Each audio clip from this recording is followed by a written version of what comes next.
১৬৬৬ সালের সেপ্টেম্বর মাসে ইংল্যান্ডের রাজধানী লন্ডনে ঘটে যাওয়ার ইতিহাসের অন্যতম ভয়ঙ্কর অগ্নিকাণ্ড। এই আগুনকে বলা হয় the great fire of London. মাত্র কয়েক দিনের মধ্যে এই আগুন পুরো শহরের বড় অংশ ধ্বংস করে দেয় এবং হাজার হাজার মানুষ গৃহহীন হয়ে পড়ে। ঘটনাটি শুরু হয় ১৬৬৬ সালের 2 সেপ্টেম্বর রাতে।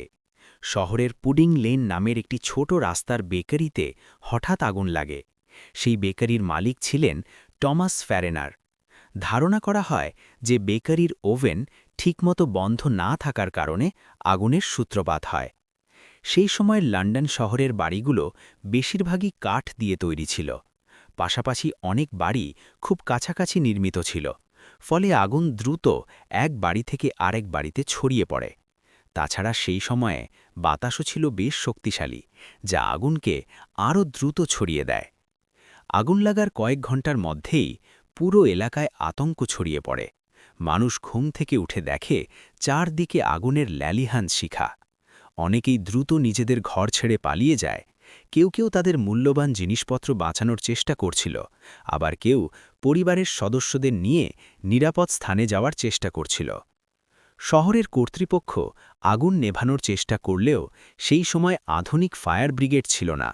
আগুন নিয়ন্ত্রণ করার প্রধান উপায় ছিল আগুনের সামনে থাকা কিছু বাড়ি ভেঙে ফেলা, যাতে আগুনের পথ বন্ধ হয়ে যায়। কিন্তু অনেক সময় সিদ্ধান্ত নিতে দেরি হয়ে যায় এবং আগুন আরও বড় আকার ধারণ করে। এই সময় লন্ডনের রাজা চার্লস সেকেন্ড অফ ইংল্যান্ড পরিস্থিতি নিয়ন্ত্রণে আনার চেষ্টা করেন। তিনি সৈন্যদের সাহায্যে আগুনের বিস্তার থামানোর নির্দেশ দেন। শহরের অনেক জায়গায় বাড়িঘর ভেঙে ফেলা হয়, যাতে আগুন আর এগোতে না পারে। আগুন এতটাই ভয়ঙ্কর ছিল যে কয়েক দিনের মধ্যে পুরো শহরের বিশাল অংশ পুড়ে যায়। ঐতিহাসিক তথ্য অনুযায়ী প্রায় ১৩,০০০টিরও বেশি বাড়ি এবং বহু গুরুত্বপূর্ণ ভবন ধ্বংস হয়ে যায়।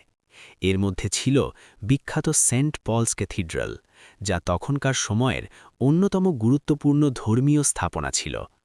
এই আগুনে শহরের প্রায় ৮০% এলাকা ক্ষতিগ্রস্ত হয়। হাজার হাজার মানুষ গৃহহীন হয়ে পড়ে এবং শহরের অর্থনীতি বড় ধাক্কা খায়। অনেক ব্যবসা প্রতিষ্ঠান এবং বাজার সম্পূর্ণ ধ্বংস হয়ে যায়। তবে আশ্চর্যের বিষয় হল, এই বিশাল অগ্নিকাণ্ডে খুব কম মানুষের মৃত্যুর খবর পাওয়া যায়। ইতিহাসবিদদের মতে হয়তো অনেক মৃত্যুর ঘটনা ঠিকভাবে নথিভুক্ত করা হয়নি, অথবা মানুষ আগেই শহর ছেড়ে পালাতে পেরেছিল। আগুনটি প্রায় ৪ দিন ধরে জ্বলতে থাকে। অবশেষে ৬ সেপ্টেম্বর নাগাদ আগুন পুরোপুরি নিয়ন্ত্রণে আসে। তখন লন্ডন শহর একেবারে ধ্বংসস্তূপে পরিণত হয়েছিল। রাস্তা, বাড়ি, চার্চ সবকিছু যেন ছাই হয়ে গিয়েছিল।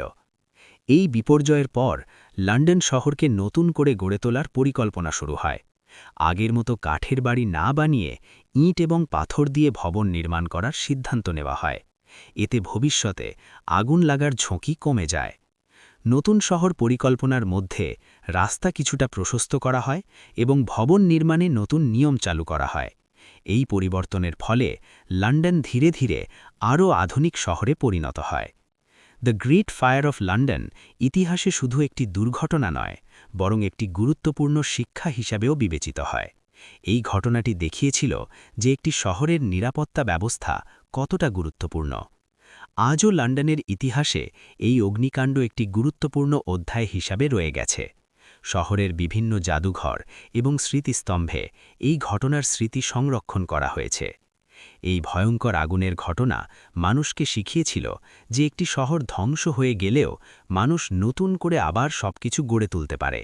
আর সেই কারণেই আজকের আধুনিক লন্ডনের পেছনে এই আগুনের গল্প একটি গুরুত্বপূর্ণ ভূমিকা পালন করে।